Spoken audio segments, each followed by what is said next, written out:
C'était une nuit sombre et brumeuse.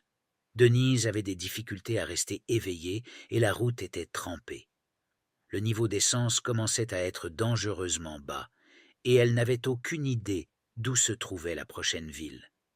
Juste au moment où elle allait arrêter la voiture pour dormir sur le bord de la route, elle aperçut une petite station d'essence décrépie. Elle s'y arrêta.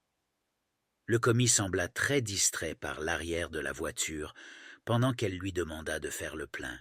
Il s'exécuta enfin, mais lui demanda d'ouvrir le capot parce qu'il détecta un problème.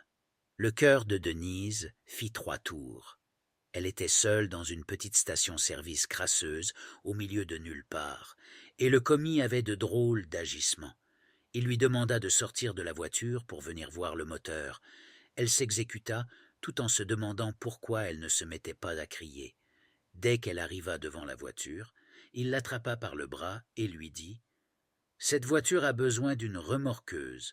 Vous devez venir avec moi dans le bureau. » Puis il lui mit la main sur la bouche et l'entraîna de force à l'intérieur du bureau. Une fois à l'intérieur, il lui dit « Il y a un homme couché sur le siège arrière de votre voiture. Nous devrions appeler à l'aide. » La femme, apeurée, partit en courant vers sa voiture et fila à toute vitesse. Au bout de quelques minutes, Denise regarda dans son rétroviseur. Elle vit un homme avec un chandail à capuche et une hache dans la main sur la banquette arrière. D'un mouvement de bras, il décapita la pauvre femme avec sa hache. Le cadavre de Denise fut retrouvé quelques jours plus tard.